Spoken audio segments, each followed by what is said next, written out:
Ladies and gentlemen, welcome to today's program. I am Tang Jingyuan. Trump is actively advancing a peaceful regime change in Iran. Senior Iranian officials are rushing to transfer their assets overseas. Scott Bessent has emphasized that the United States is closely monitoring the flow of these funds, and at the appropriate moment, they will be returned to the Iranian people. This model of regime change is very likely to be replicated in China. Xi Jinping senses that something major is about to happen, but his insatiable greed for power has made him no longer satisfied with the title of the core. He now dreams of achieving eternal historical merit. That is why he has turned to the Xiongan New Area, the Millennium Project that he personally conceived and designed, hoping to erect a grand monument for himself. This move looks exactly like someone arranging his own funeral arrangements. It is also writing the epitaph for the last paramount leader of the Chinese Communist Party, a lifetime of unfinished, collapsed projects. Another statement from Bessent is particularly worth savoring carefully. 50 days of rising prices in exchange for 50 years of peace. Why would it be this way? The Iranian regime change is following the Venezuela model. A rise in oil prices may well drive up general prices, but this is only short-term pain. People should be willing to endure this temporary hardship because what they ultimately gain is a world without nuclear weapons from Iran, the disintegration of the Chinese communist regime, and the complete entry of communism into the ashes of history. If you also enjoy this topic, please subscribe to my channel and turn on the notification bell, selecting all so you don't miss future programs. Xi Jinping seems unsatisfied with merely being called the core. He wants to become the eternal emperor of history. That is why, for the fourth time, he has traveled to Xiongan, this Millennium Project and city of the future, accompanied by his entourage. In Chinese history, most great emperors personally selected the location of their capitals. For example, Emperor Gaozu of Han Liubang originally wanted to establish the capital in Luoyang, but after listening to the advice of Liu Jing, he chose Chang'an instead. Emperor Chengzu of Ming Zhudi personally planned the Forbidden City and made Yanjing, Beijing, the capital. These are among the most renowned emperors in Chinese history, and their names are forever tightly linked to the capitals they chose. Xi Jinping is doing the same. What is the core? That is merely glory while alive. What Xi Jinping truly covets is eternal fame across the ages. Therefore, he has tightly bound himself to Xiongan. Unfinished project? How short-sighted that sounds. This is a millennium project, a future capital that requires persistent effort for a long time. What will this place look like 1,000 years from now?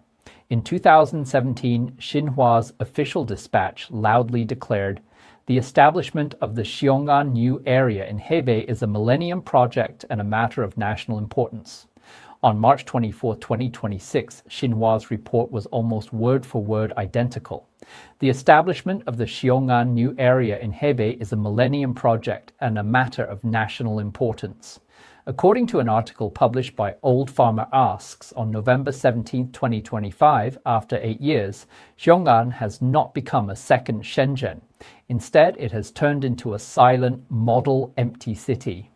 When night falls, thousands of streetlights illuminate empty roads, subways run without passengers, and high-rise buildings show no lights. The enterprises that once vowed to build the future here have long since left, leaving buildings vacant. A January 8th article this year in the Taiwanese media New Talk, signed by Gao Gu, stated that the increasingly collapsing economic reality inside China is vividly displayed in the Xiongan New Area, which has been hailed as a millennium project. This project, into which the government has poured enormous funds and claimed would become a world-class smart city, remains in 2025 nothing more than a cold hardware specimen. It lacks genuine human interaction, has no spontaneous social life, and has even been mocked as an expensive empty city stratagem. The desolation of Xiongan symbolizes the complete failure of an authoritarian government's attempt to define modernization through top-down design. A city without human dignity and freedom as its soul is, no matter how advanced its construction, merely a hollow shell of piled-up concrete. Now, on Xi Jinping's fourth visit to Xiongan, what does he see? On March 22, 2026, a blogger on mainland China's Douyin posted a video praising the Xiongan new area, but the footage clearly shows that Xiongan remains cold, deserted, and utterly devoid of vitality. This is truly a classic example of persistent effort for a long time. Emperor Qianlong's 6 southern tours left behind many legends and stories. Emperor Yang of Sui's southern expeditions resulted in the Grand Canal, which connected northern and southern China. Yet the saying goes, everyone says the Sui dynasty fell because of this canal. The Grand Canal exhausted the Sui treasury and laid the groundwork for the dynasty's collapse after only 2 generations. What about the Xiongan new area? It, too, is drowning in debt, forming a bottomless pit. And the ones paying for this bottomless pit are hundreds of millions of ordinary Chinese citizens. According to publicly available data, by the end of 2024, the total debt of the Xiongan new area had approached 520 billion yuan, while local fiscal revenue was less than 10 billion yuan.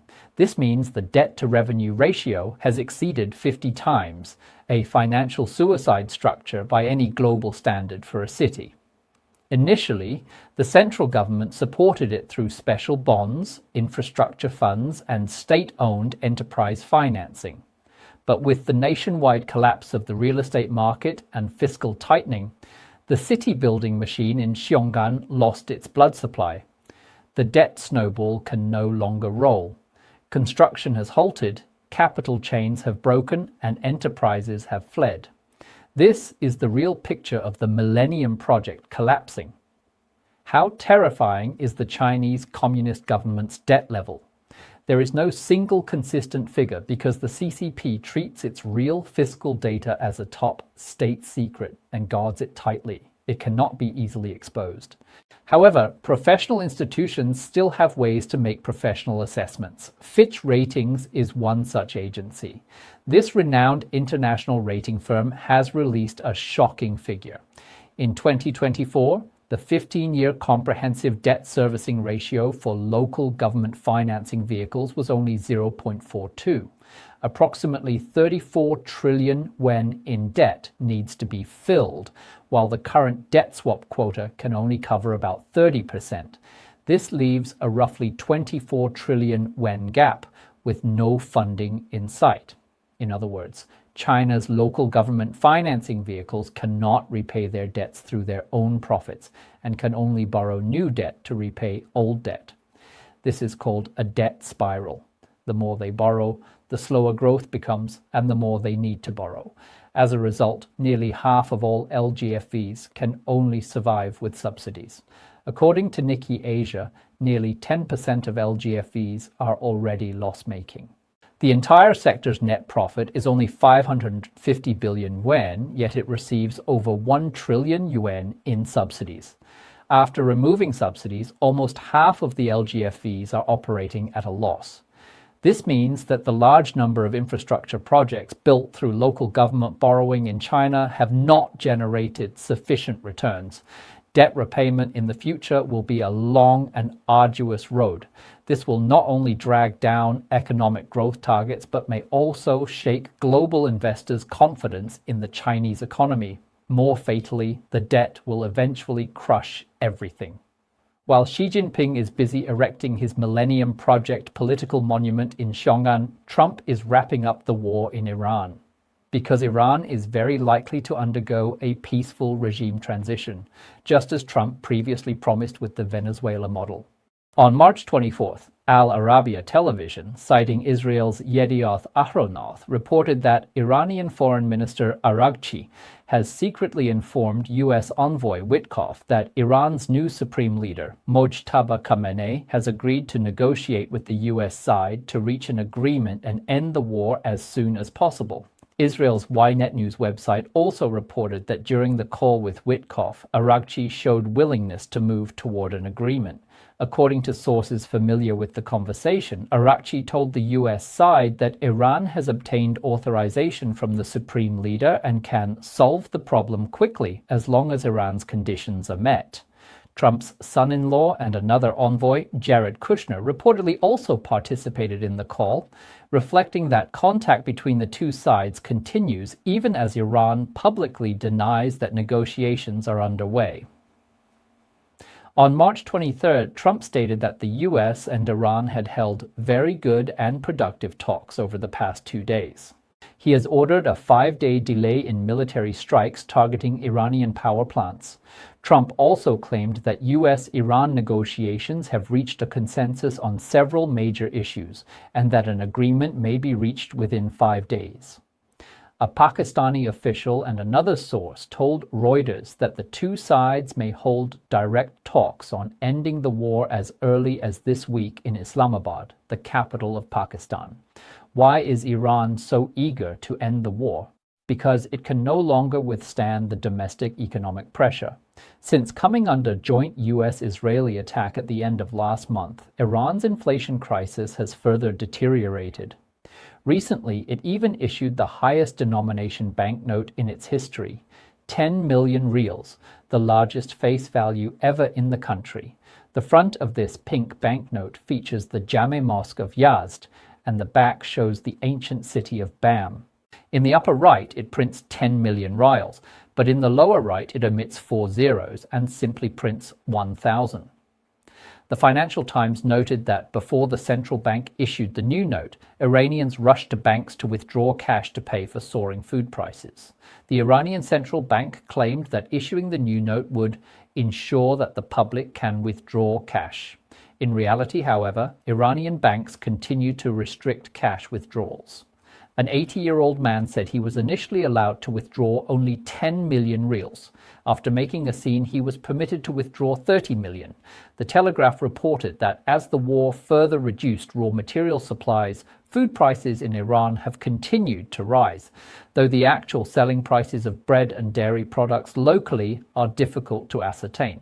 London-based Iran International reported that last summer, due to flour shortages, each piece of bread in Iran sold for as much as 100,000 rials.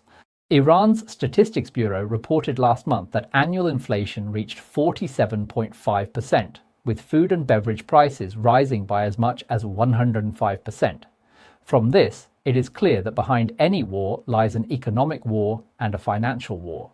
Trump's cabinet is not only fierce and skilled in combat, it is also composed of top masters who are highly proficient in financial warfare.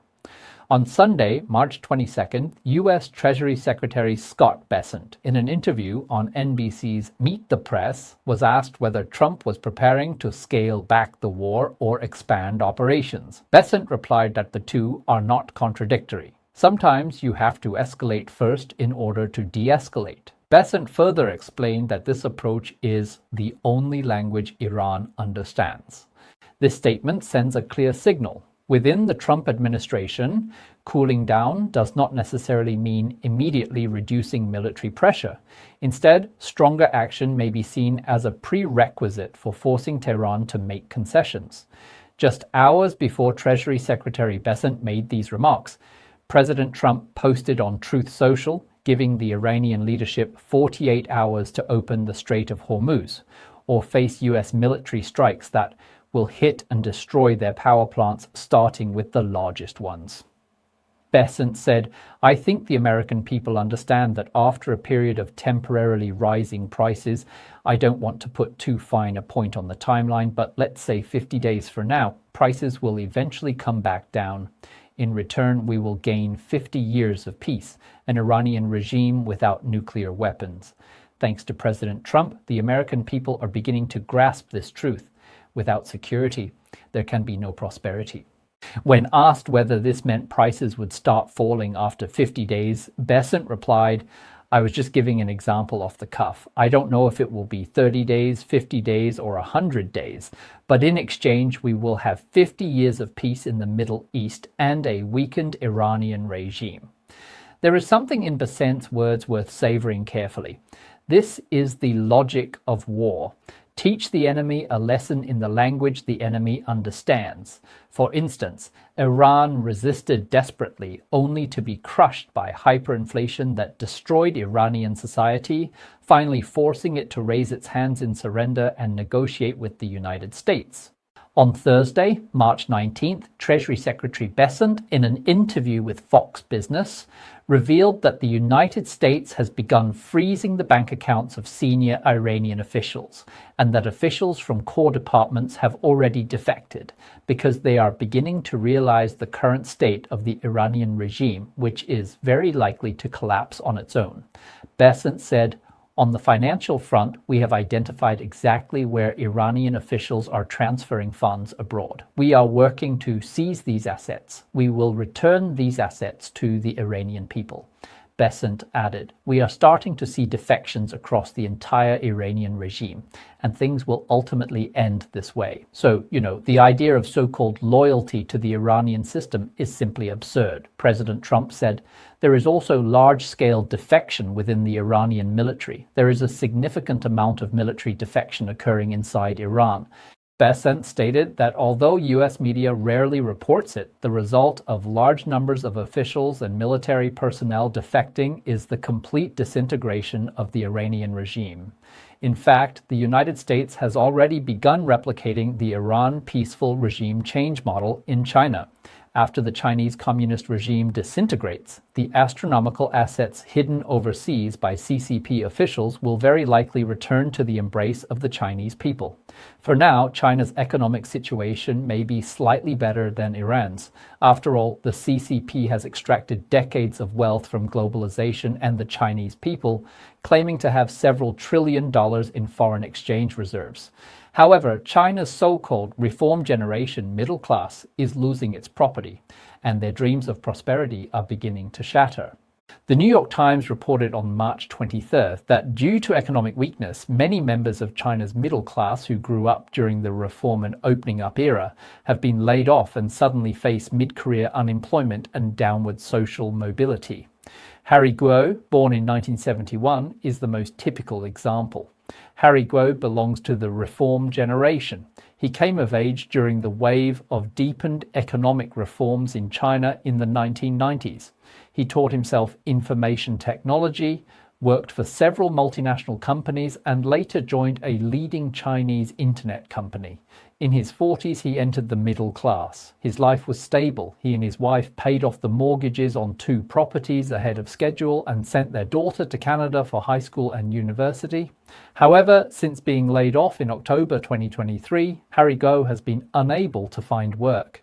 Reasons include supermarkets near his Beijing home refusing to hire cashiers over 50, warehouse jobs turning him away, and an acquaintance running a small business awkwardly telling him that at his age he simply cannot be hired. Today, the prosperity dream of China's reform generation middle class is breaking apart.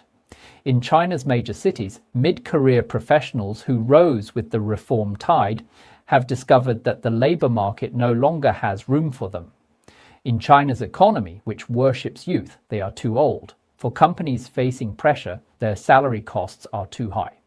Yet heavy financial responsibilities, mortgages, children's tuition, and supporting elderly parents mean they cannot afford to stop working. The 55-year-old Harry Guo said bluntly, "My career died at 40. All that's left is waiting to be buried." He feels he has already been buried. In China, age discrimination in employment has become normalized and is known as the 35-year-old curse. Chinese people generally believe that once you cross the threshold of 35, white-collar workers shift from being corporate assets to corporate burdens. After losing his job, Harry Guo went to his community's government service center to register for unemployment and was added to a WeChat group called 40 and 50, meaning unemployed women over 40 and unemployed men over 50. In just over a year, this WeChat group has exploded from its initial 4 members to 86 people. For many Chinese, the humiliation brought by age discrimination is only part of the problem. What leaves them even more at a loss is that the social ladder they once climbed has been pulled out from under their feet. Harry Guo said, "When the Titanic is sinking, all you can do is try to sink with as much dignity as possible." This mindset is strikingly similar to Xi Jinping's. As the seemingly solid Titanic of the Chinese Communist Party sinks, Xi Jinping can only hurry to erect a tombstone for himself to preserve the dignity of his core status. On that tombstone are written 2 large characters: unfinished.